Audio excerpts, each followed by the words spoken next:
নারায়ণগঞ্জের রূপগঞ্জে বিশাল এলাকা নিয়ে গড়ে তোলা হয়েছে আনন্দ হাউজিং সোসাইটি। সেই আবাসন প্রকল্পে লাল রঙের এই ডুপ্লেক্স বাড়িটি নজর কাড়ে সবার, কেননা পুলিশের সাবেক আইজিপি বেনজির আহমেদ আলিশান এই বাড়িটি বানিয়েছেন যত্ন করে, অনেক টাকা খরচ করে। আমরা আসলে তো খুব ভালো করে ঘোরার সুযোগ হয় নাই, আমি বাহির থেকে যতটুকু দেখেছি। তবে বোঝা যাচ্ছে যে ভিতরের ইন্টেরিয়র অনেক মূল্যমানের, অনেক দামি দামি ইন্টেরিয়র দিয়ে বাড়িটি সাজানো। বাড়িটাতে বেনজির সাহেব সপ্তাহে আসতেন, মাঝে মাঝে নতুন অবস্থায় 2-1 দিনও আসতেন, তার স্ত্রী পরিজন নিয়ে আসতেন এবং প্রশাসনের ঊর্ধ্বতন কর্মকর্তা কর্মচারী যারা তখনকার আমলে ছিলেন তাদেরকে নিয়ে আসতেন। এখানে নাচ গান বিভিন্ন বক্স টক্স বাজানো হতো এবং আমরা যখন রূপগঞ্জ থানার উদ্দেশ্যে বিভিন্ন জায়গায় যাইতাম, যেহেতু আমাদের এখানে এই একটি মাত্র রাস্তা, সেক্ষেত্রে আমরা এখন আবার গাড়ি অনেক সময় থামিয়ে আমরা এই দৃশ্য দেখতাম।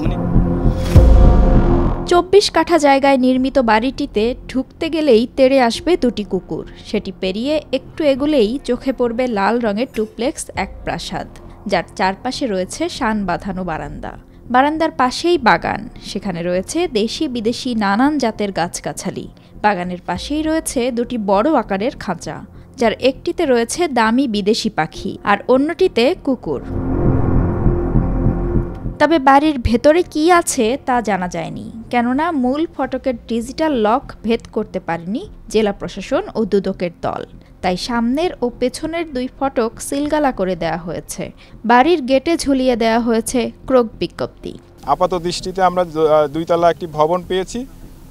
কিছু পেট অ্যানিমেল আছে, যেমন কুকুর এবং পাখি দেখা গেছে। এখানে নিরাপত্তা প্রহরী যিনি 2 জন এখানে আছে তাদেরকে রাখা হলো। পাশাপাশি আমরা স্থানীয় মেম্বারের জিম্মায় আগামী সোমবার পর্যন্ত তার জিম্মায় এটা রাখা হলো। এরপরে আমরা কমিটি কর্তৃক কর্মপন্থা নির্ধারণ করে পরবর্তী ব্যবস্থা গ্রহণ করব। এখানে ভিতরে কি কি পাওয়া যাবে সেগুলো একটা ইনভেন্টরি করা হবে, তালিকা করা হবে, সেগুলো পরবর্তীতে আবার আদালতের সামনে উপস্থাপন করা হবে এবং টাইম টু টাইম এটার দেখভাল ব্যবস্থাপনা এবং আদার্স যে জিনিসগুলো এটা কমিটির মাধ্যমে করা হবে এবং কমিটির মাধ্যমে এটা পরবর্তীতে জেলা প্রশাসক স্যারের মাধ্যমে আদালতের নজরে আনা হবে।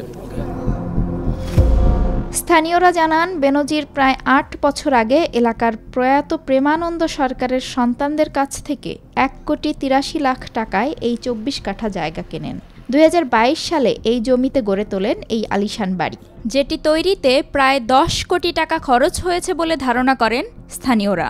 কোম্পানি যখন গুছাই গাছাই আইছে তখন ওনারা দেখা গেছে এই বাড়িটা তৈরি করে ওনার উপর হিসেবে দিছে না কিনে নিছে, এটা একবার তো আল্লাহ জানে। দুর্নীতির মাধ্যমে এই বাড়ি করেছেন এটা নিয়ে সবাই মোটামুটি অবগত ছিল, কিন্তু আসলে যেহেতু উনি সাবেক আইজিপি, সেই হিসাবে ভয়ে এলাকার কেউ মুখ খুলে নাই, কিংবা মুখ খুলে কে তার কোন বিপদ ডেকে আনবে সেজন্য সবাই চুপ ছিল।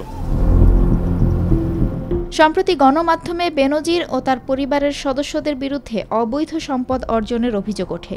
সেই অভিযোগ যাচাই বাছাইয়ে মাঠে নামে দুদক। তবে অনুসন্ধান চলাকালীন সময়েই সপরিবারে দেশ ত্যাগ করেন বেনজির। তখন তার অবৈধ সম্পদ জব্দের নির্দেশ দেয় আদালত।